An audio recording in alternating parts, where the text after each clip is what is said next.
kids, crazy schedules, running a business, cooking, coordinating family activities, volunteer work, and allowing time for some self-care, fun, and relaxation. How is a woman supposed to fit it all in?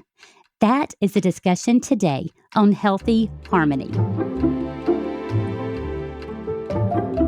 Welcome to Healthy Harmony, where we help you clarify and discuss health tactics to harmonize your life. I'm your host and health coach, Jennifer Pickett, and today my guest is Shay Shull. Shay is a popular lifestyle blogger and a travel agency owner who, when not having fun with her 4 kids, can be found in the kitchen. For over 13 years, Shay has been bringing recipes and lifestyle segments to her website, mixandmatchmama.com.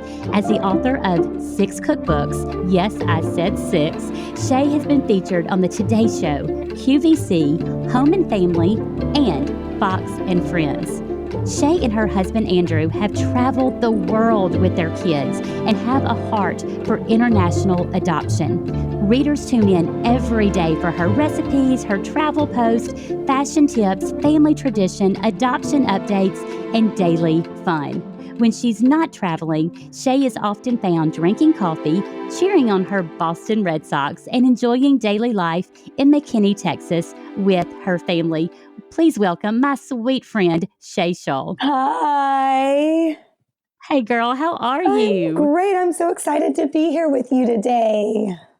I just love that we get to do this together. So let's just get right into it. We're going to have a lot of fun today and talk about something that is just kind of on all of our minds. As women, we really want to do it all. And girl, you're busy. Like you are so busy. So tell me, how do you stay organized with a really large family and running a successful business? How do you do it? Well, the key is I'm very organized. So that is my key. I think I'm naturally organized. I think some people have to work at being organized. I do think if you're not naturally, it's definitely something you can, over the years, you can work to be. But for me, I do think I'm naturally organized. I think it's probably one of my best qualities and also one of my worst qualities at the same time.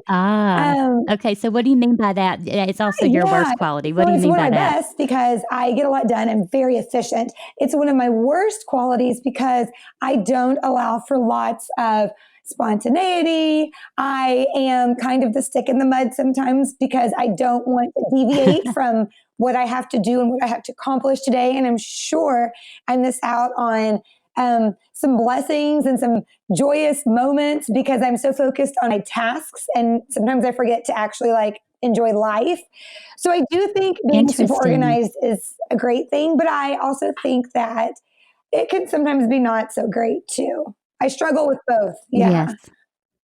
I see that. I see that. And it's interesting that you see it as both. I mean, clearly it helps you get a whole lot done, and organization is just key. I think sometimes I'm more of a wannabe. Like when I'm organized, I just feel so good. And then sometimes when things are out, like they're very disorganized, it affects me. But yeah, I see how it can affect other aspects too, because you kind of have your structure and your rhythm and your routine. So yeah, it's good and bad, right? Yeah. So speaking of routine, how important is routine to you?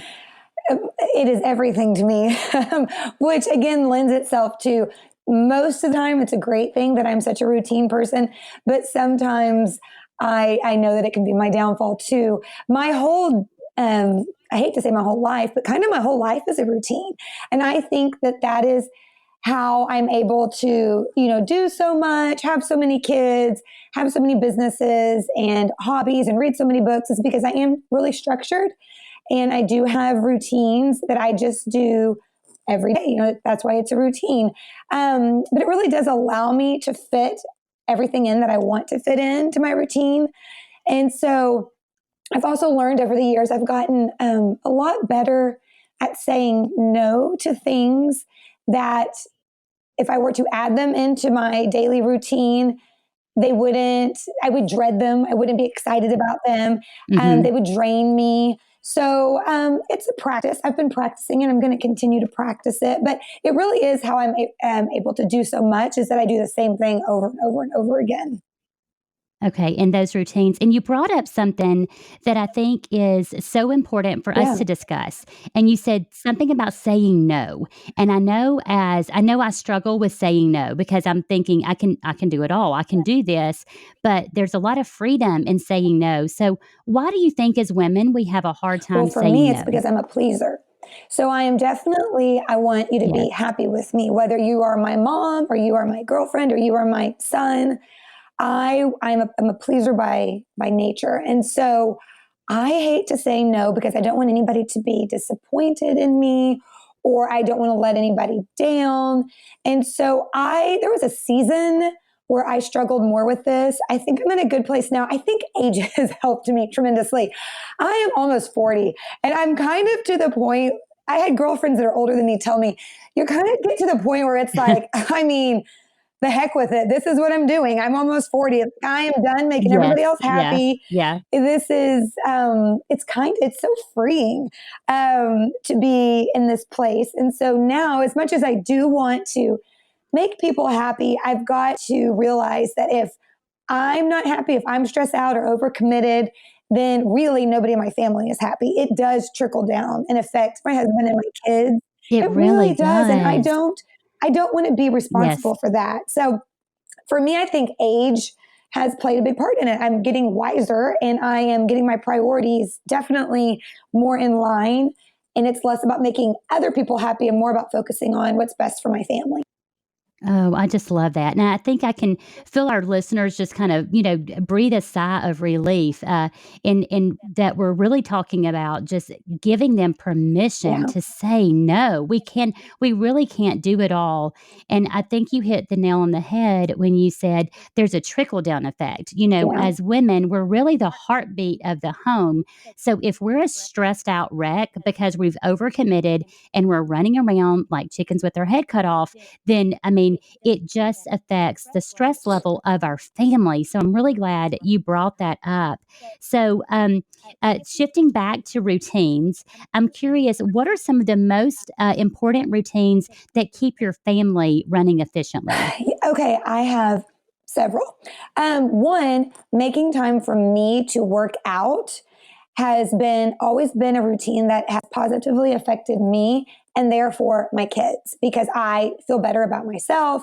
I feel better and just more energetic.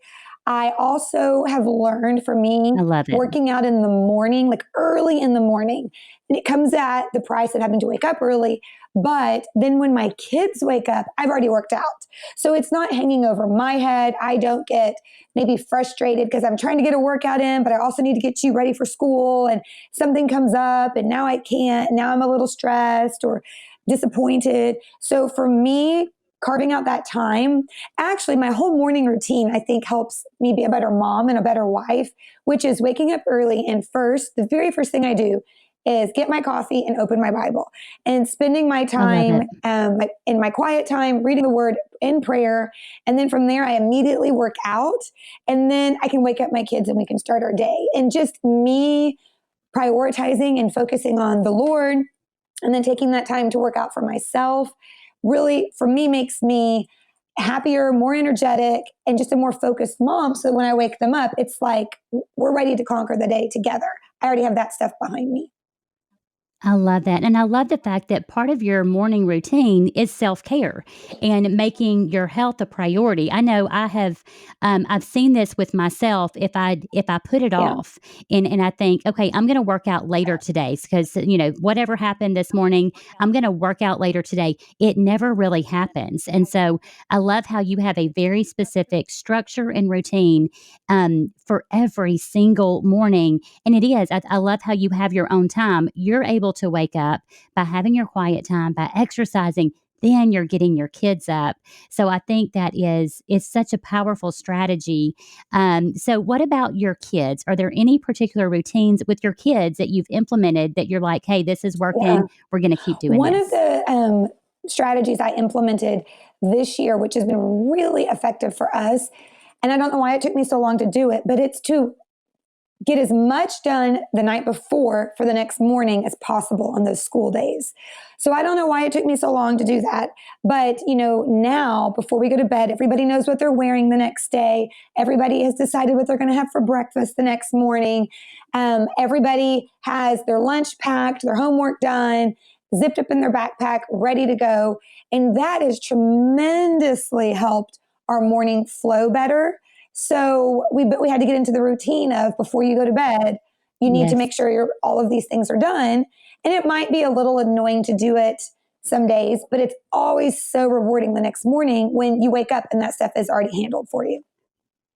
And it's a more Yeah. peaceful morning, right? And I think it's something that is so simple and it's easier said than done. But I think with our kids, if we can implement some practices like this, and then literally just do it over and over, so that they're used Yes. to that. It does. You're exactly right. It goes so much better in the morning if you're prepared the night before, so the morning isn't a surprise. So I think that's a really powerful strategy. And I think again, setting the tone for the first part of the day. I've heard it said that what happens in the first 20 minutes of the day really sets the tone for the rest of the day. So I think when we are in a frantic state, we're stressed out. When our kids are stressed out because they didn't take that time the night before, they don't know what they're going to wear. Lunches aren't packed. Again, everybody is starting their day Yes. stressful, and it really can impact the rest of the day. I know we have seen that in our house, and I can feel our Yes. listeners just kind of nodding in agreement. Like it just gets a little bit crazy. So, what about the evening routine? You guys are uh, you're getting everything ready for the next day. You are great about fixing dinner. So, or do you have any like rhythms and routines in place to help you make sure you have dinner Yeah, ready to I go? really do try to make an effort to meal plan. I think for me, that is the key. Now, I always give my mom a hard time because I grew up with a mom who never once ever in her life meal planned. I have more memories than I could count of my mom browning ground beef and me saying, "What are we having for dinner?" And her saying, "I don't know yet." As she's browning the ground beef, she still doesn't know what we're having for dinner. And Oh, so funny. I am like the opposite of that, where I can't live as go with the flow as my mom. I need a plan. And so for me, what I like to do is some people think this is crazy, but I look at the whole month and I look at my calendar. And if I look at the whole month at one time, I can write down, okay, we've got a lot of sports on this night. That needs to be a slow cooker meal. We have, this, school thing on this night. That might be a night we either need to have leftovers or maybe we go out and eat and celebrate after the school thing. These nights, we're open. I can make a 30-minute meal on these nights. If I look at the whole month and get like a game plan, I find that I don't repeat the same recipes all the time, which my family appreciates. I also find I can buy some ingredients like taco shells, and maybe we have pulled pork tacos one night, and then the leftover shells the next week we can have your traditional ground beef taco. And I can shop more efficiently, especially when you go to places like Costco and Sam's and you buy in bulk. If I look at the whole month Yeah. and meal plan and then pop into the grocery store once, maybe twice a week to pick up fresh ingredients to complement those other things that I've already purchased, to me, looking at the month is just very helpful because if I have the food, I'll make the food in my pantry.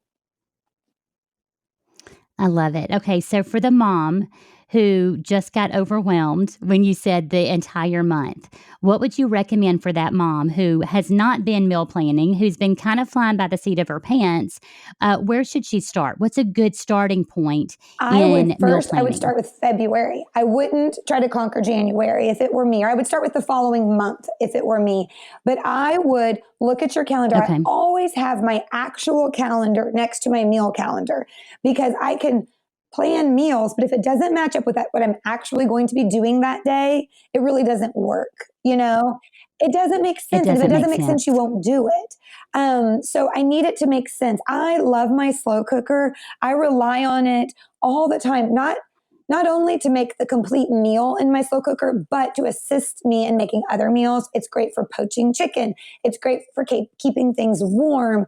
It's great for a lot of other things. So I definitely look at where it's more crazy on my calendar, and I will put an SC for slow cooker. That way I make sure and go back and plug in a slow cooker recipe.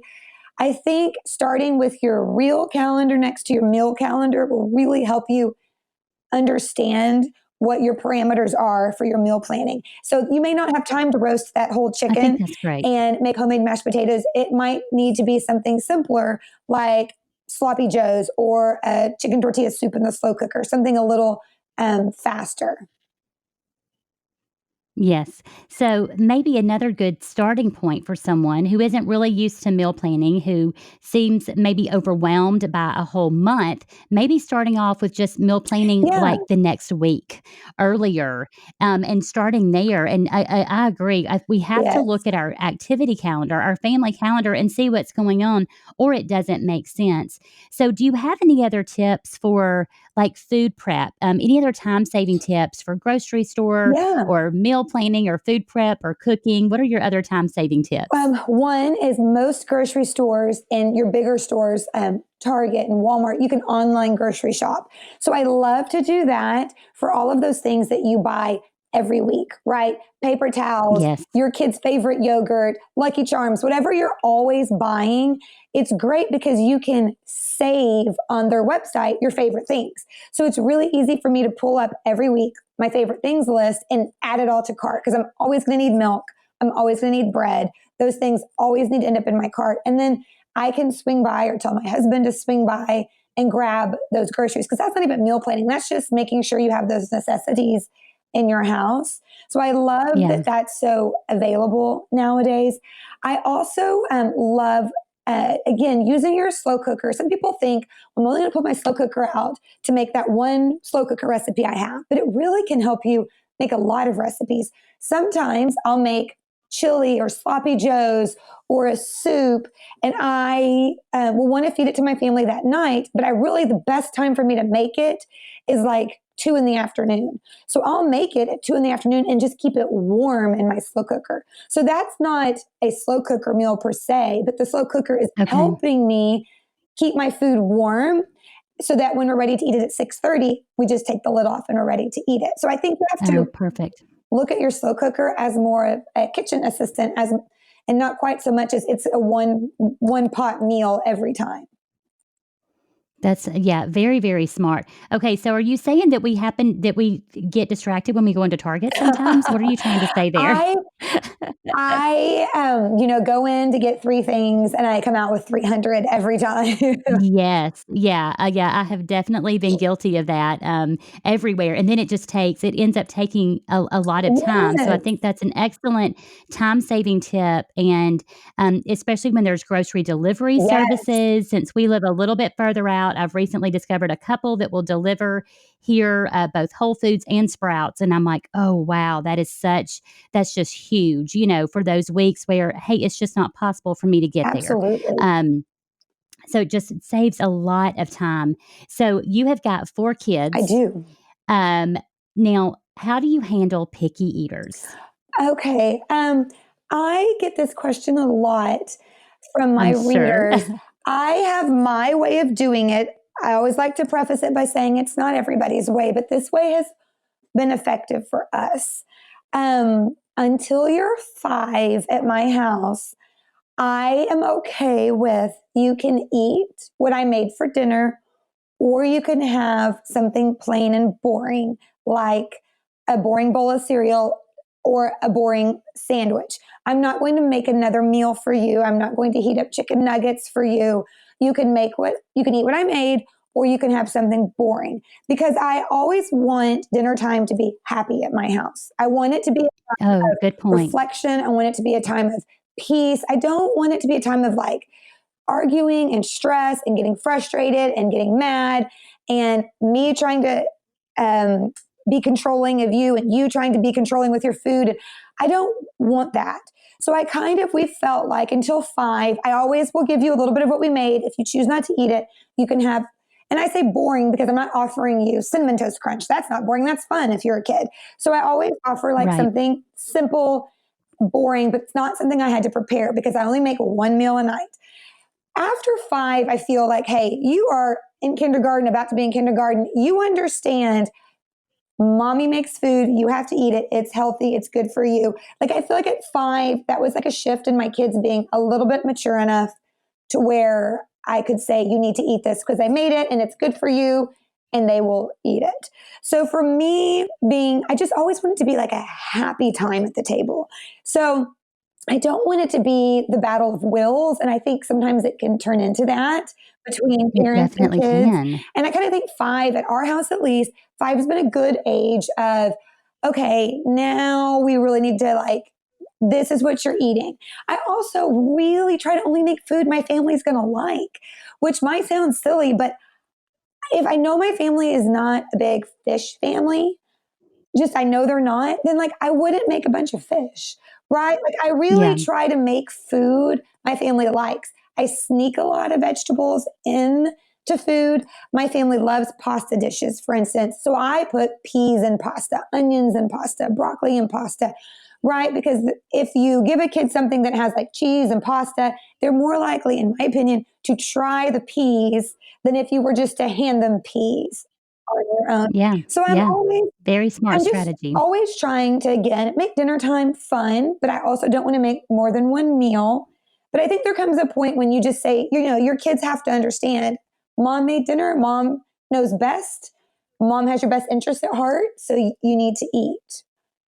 And my kids have been great I with love how you brought up just so good and so important for us to remember too, just the importance of family meal that. Mhm. times. I know James Dobson is just huge talking about that, the importance of family meal times and sitting down together. And it needs to be a positive experience. So I like how you've avoided the conflict and the really difficult situations there. Now, another aspect of your business, we're talking about kids, another aspect of your business is your travel agency. So, give me some ideas. Let's talk about like Oh, well, there's what do you so think the many. health I grew benefits up of with travel are, parents first of all? that it was a priority for us to travel. And so that's always just been who I've been. And no matter what stage in life, when I I was love a it. college kid with no money, I saved all my pennies to go to Europe with a girlfriend. I've always just made that a priority in my life. And so now it's a priority for my family.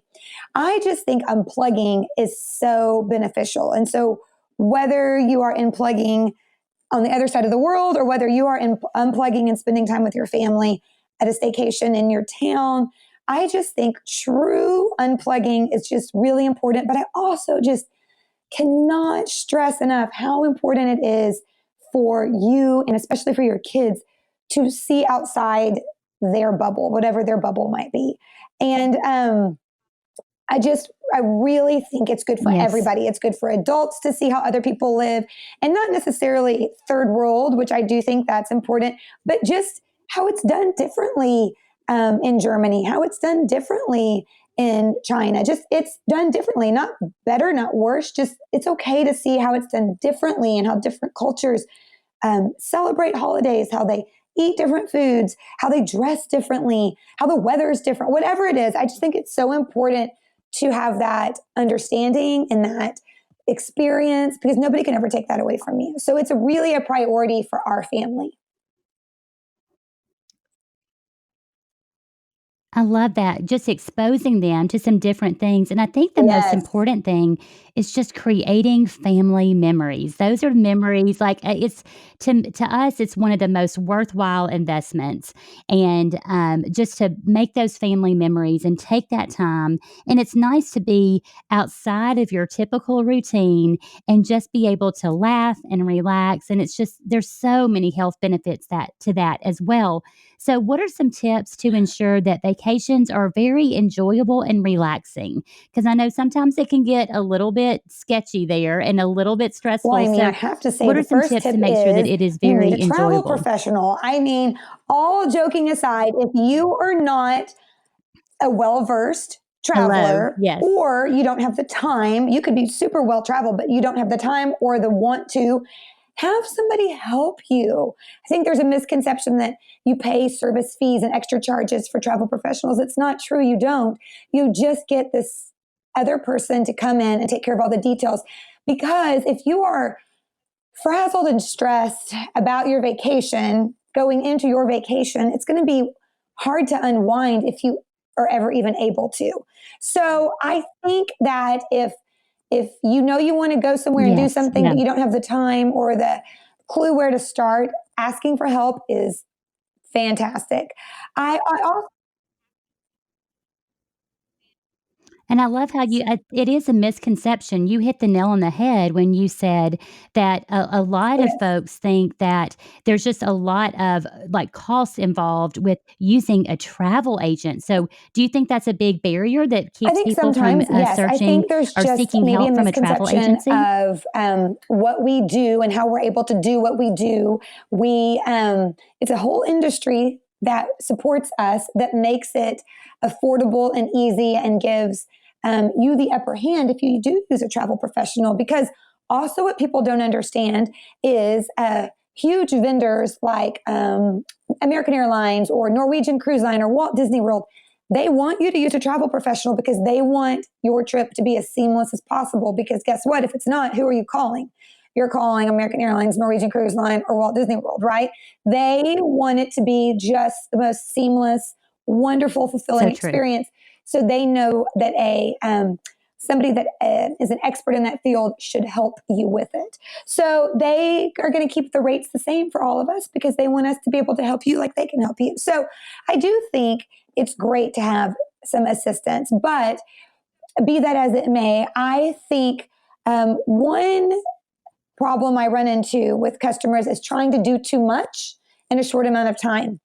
I would say setting expectation is probably the first part of what I do when Oh, I okay. speak to new clients. Just for an example, sometimes people say, I have a week's vacation. I want to go to Europe. I want to see 12 countries while I'm there. And that might sound like I'm making a joke, but no, I get that every day of my life. And so sometimes you have, and I get it, they're thinking, well, I'm spending the Yes. money to fly over there. Now I want to see everything. But sometimes you can see too much and not see anything as a result, right? All you're doing is running from one thing to the next. You're really not seeing what you're there to Yes. see. Yeah. Sometimes, too, you can spend your whole vacation in a cab, on a train, in a bus, at an airport. Well, you're also missing your vacation if you're going from place to place to place to place to place instead of just going someplace and seeing what's there. So I do think sometimes people need to step back and look at their itinerary and think, okay, am I doing too much? Am I going to be too stressed? Am I going to be spending too much time packing and repacking versus really enjoying where I am and being in the moment? So I do think that no matter if you're going to New York City or Scottsdale, Arizona or Thailand, you should probably think about that when you're planning your next vacation. Yeah. And just not try to shove too much in, right? I mean, which I think we've been guilty of before, and Yes. I think our favorite vacations are those where Yes. it's almost kinda limited. There's only so much you can do, and you're in that one spot, and I think that's where you truly get a chance to relax and enjoy, and again, making those family memories, having those conversations. So, Shay, I have to Mhm. ask you as we kinda All get to day. the end of our podcast, which I'm so sad because I think you and I could go on forever. Um so much to talk about, but I can almost feel listeners like through the Oh, airwaves dear. saying, "Ask her, ask her, ask her." You have a famous brother, Sean Lowe from The Bachelor. So I think everybody wants to know, give us the latest update on Sean and Catherine. Oh, well, I mean, they were just at my house just a few days ago. They're doing fantastic. They have two little boys and then a brand new little girl, and they're in heaven. They're absolutely smitten with her. And so they are just, learning how to navigate when you no longer have that one on one, but now it's like 3 to 2. They're learning how to do that with their sweet little family, but they're doing great. And I I'm love it. just so That is excited for them. it's just the cutest family. They The are really precious. cutest. They are. Yes. Cutest family. Sweet family. Just all of you guys. Thank Sweet, you. sweet family. Thank you so much for spending time with us today. I appreciate it. Tell everyone where they can find out more about you. I want to make sure they know. Yes, well, you can find me. The best place to find me is mixandmatchmama.com. Mixandmatchmama, MAMA.com. Or you can find me on all forms of social media, Instagram, Facebook, Pinterest, Twitter, at mixandmatchmama. There are links on my website to take you to all of my cookbooks, all of my recipes. I have over 3,000. I have blog content for the last almost 14 years on there, everything from adoption to organization, books I read. I'm a huge reader. All of the books I read are on there. Plus, you can link directly to my travel agency, mixandmatchtravelagency.com, or you can find us on social media. You can find me anywhere, and I would love to take care of you, or the girls that help me with my travel agency would love to take care of you as well.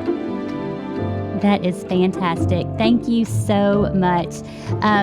It's so easy to find you, and it's just like a breath of fresh air and such practical advice that you give. That's why one of the reasons I love following your stories and following you is just the simple suggestions about rhythms and routines. And I think we've had just a really good discussion today, so I appreciate it.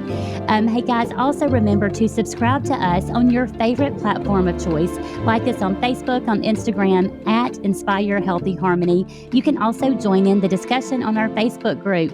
How do you cope with a busy life? Do you have certain rhythms and routines that you follow? And you can always check us out at inspirehealthyharmony.com. So until next time, I hope you have a very healthy and happy day.